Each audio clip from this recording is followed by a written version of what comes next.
இன்றே டவுன்லோட் செய்து உங்கள் ஃபேவரட் ஷோக்களை என்ஜாய் பண்ணுங்க. இப்படிப்பட்ட ஒருத்தர் கூட ரொம்ப நாள் வியாபாரம் பண்ண முடியாது. நான் என் காலத்துக்கு அப்புறமும் இந்த வியாபாரம் நிலைக்கணும்னு நினைக்கிறேன். அவரால் அதை சாத்தியப்படுத்த முடியாது. என்னை கட்டாயப்படுத்தாதீங்க. என்னங்கய்யா, உங்களை நம்பி நாங்க இவ்வளவு தூரம் வந்திருக்கோம். எங்களுக்காக தமிழ் கட்டாயப்படுத்த வேண்டான்னு சொன்னவர்கிட்ட திரும்பவும் ஃபோர்ஸ் பண்ணக்கூடாது. இது அவரோட பொருள்.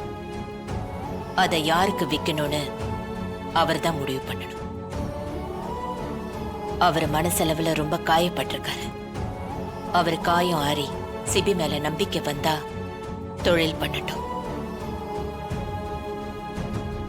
ஆனா எங்களுக்கு நம்பிக்கை இருக்கு, நீங்க மாறுவீங்க. உங்களோட ரா மெட்டீரியல் தான் எங்களோட பலம். அதை நாங்க இழக்க மாட்டோம். ப்ராடக்ட் மேனுஃபேக்சர் ஆகலனாலும் உங்க மெட்டீரியலுக்காக நாங்க வெயிட் பண்ணுவோம். ஜனம்மா, உங்களை எனக்கு 25 வருஷமா தெரியும். தொழிலை தாண்டி எங்க குடும்பத்துல ஒருத்தராதான் நான் உங்களை இப்போ வரைக்கும் பாக்குறேன். இப்ப எங்க வீட்டுல விசேஷம் வச்சிருக்கோம். என் பேத்தி கல்யாணம். நீங்க எல்லாரும் தங்கியிருந்து அதை முடிச்சு கொடுத்துட்டு தான் போகணும். உங்களுக்கு இங்க என்ன வசதி தேவையோ எங்க ஆளுங்க எல்லாத்தையும் பார்த்துப்பாங்க. ஆனா உங்களுக்கும் எனக்கும் இனி வியாபாரம் ஒத்து வராது. நீங்க உங்க மனசை மாத்திக்கங்க.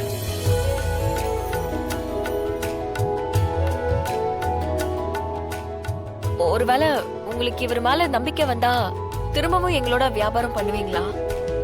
அது எப்படிமா வரும்? ஐயா, வந்ததுன்னா என்னோட ஹஸ்பண்ட் சிபி உங்க கூடவே 3 நாள் இருப்பாரு. ஏய், உங்க பண்ணையில கொஞ்சம் வேலை கொடுங்க. என்ன வேலையா இருந்தாலும் அவரே அதை செய்வாரு. விவசாயத்தை புரிஞ்சுக்குவாரு. உங்க கஷ்ட நஷ்டங்கள் எல்லாம் புரிஞ்சுக்கிட்டதுக்கு அப்புறம் அவர் மேல உங்களுக்கு நம்பிக்கை வந்தா எங்களோட வியாபாரம் பண்ணுங்க. அது போதும். ஏய் தமிழ், என்ன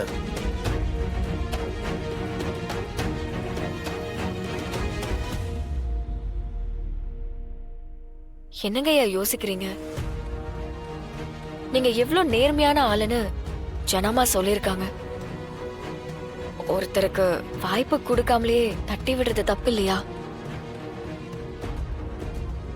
தப்பு செஞ்சவருக்கு திருந்துறதுக்கு ஒரு சந்தர்ப்பம் கொடுக்கலாம்ல. உங்களுக்கு அவர் மேல இருக்கிற வருத்தம் என்ன? அவரு விவசாயிகளோட கஷ்டத்தை புரிஞ்சுக்கல, அதானே? அத அவர் புரிஞ்சுக்கிட்டா உங்களுக்கு ஓகே தானே? சரிம்மா, 3 நாள், 3 நாள்.